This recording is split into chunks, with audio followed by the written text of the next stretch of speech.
여봉, 이것 좀 봐요. 삼성식품에서 공모주를 발행한다고 하는데 이게 대박 날 거라고 해서 우리만 보려고 몰래 현수막채로 뜯어왔어요. 에이야, 근데 공모주가 뭔지는 알아요? 그럼 오늘은 주식시장의 구조를 살펴보면서 강의를 시작해볼까요? 주식시장은 최초로 주식을 시장에 짜잔 공개하는 발행시장과 이렇게 공개된 이후 투자자들이 주식을 자유롭게 사고 파는 시장인 유통시장으로 나뉘는데, 발행시장의 대표적인 투자 방법이 바로 공모주 투자!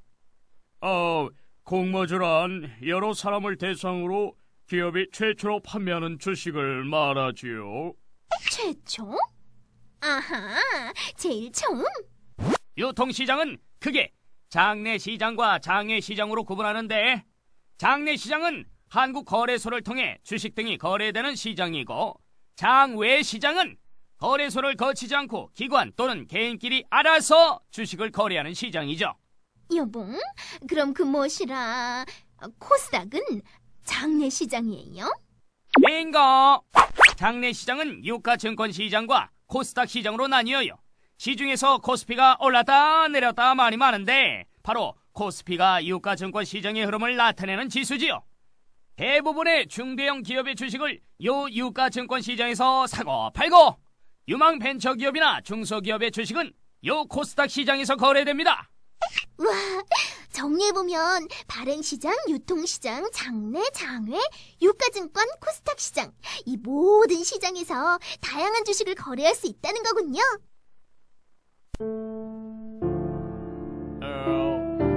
나 이래봬도 왕년에 잘 나가던 사람이야. 여기, 아유씨, 들렸네. 에휴, 아까비. 하긴 술 찬 사람이 어디에 발을 디딜지 어떻게 알겠어요? 이런 것을 랜덤 워크라고 합니다. 랜덤이라면 무작위? 어허, 공부 좀 했는데요.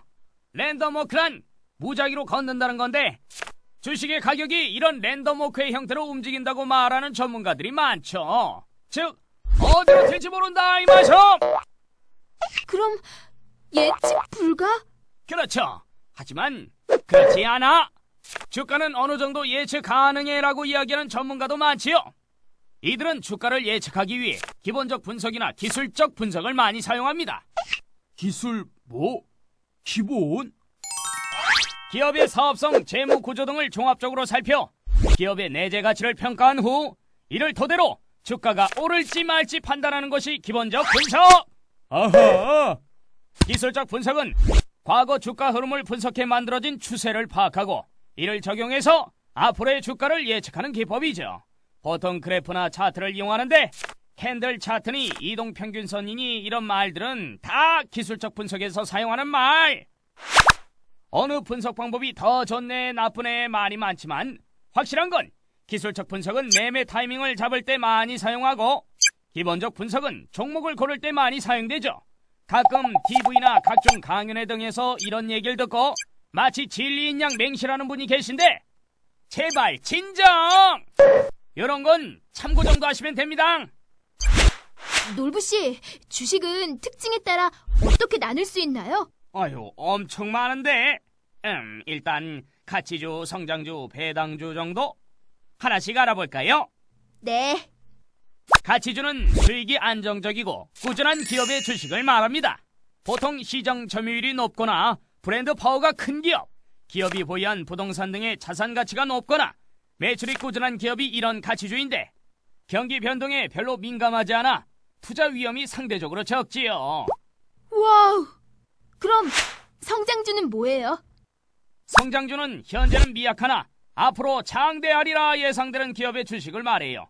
가령 신기술, 신제품을 보유하고 있고 높은 영업실적 상승률을 보이는 기업이지요. 성장주는 보통 배당이 적지만 주가 상승률이 높아 높은 지세 차익을 기대해 볼 수 있답니다.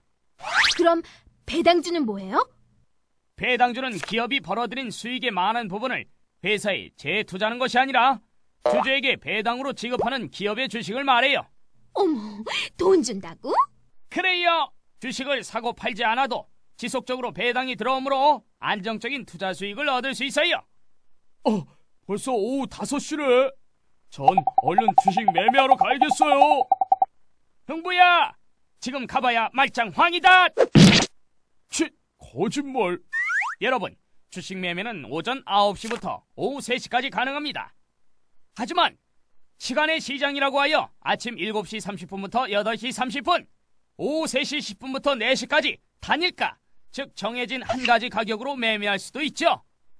그리고 여러분, 5만원 이하의 주식은 10주 단위, 5만원 이상은 1주 단위로 매매가 가능하다는 사실 기억하세요. 오, 그럼 3만원짜리 주식은 10주, 20주 이렇게만 살 수 있고 14주 이렇게는 못 사는 거? 그렇지. 이놈들이 감히 공주인 날 가지고 사기를 쳐! 무슨 일 있어요? 제가 어제 아침에 주식을 매도했는데 오늘 아침까지도 돈이 안 들어왔어요. 제 돈 먹고 튄 거 아니에요? 아니야, 주식은 매수 매도한다고 바로바로 결제되지 않아요. 오늘 주식을 사면 실제 결제는 2일 후에 되고 매도할 때도 돈은 2일 후에 들어옵니다. 그렇구나. 미수거래? 이게 뭐야? 미수거래는 위에서 말했듯 주식 살 때 2일 후에 결제되는 시스템 때문에 생기는 건데, 질문 하나! 만약 내 증권 계좌에 30만 원밖에 없는데 100만 원어치 주식을 살 수 있을까요? 당연히 안 되죠. 주식의 회상이 어딨어요? 땡! 가능합니다. 대신 2일 후까지 모자란 돈 70만 원을 반드시 넣어야 하지요. 만약 돈 안 넣으면 매수한 주식이 시장가로 자동 매도 처리되지요. 바로 이런 걸 미수거래라고 합니다. 미수거래하기 싫으면 반드시 잔고를 확인하고 거래하셔야 해요. 벌써 시간이 이렇게. 그럼 다음 시간에는 채권 투자에 대해 조금 배워보도록 하죠.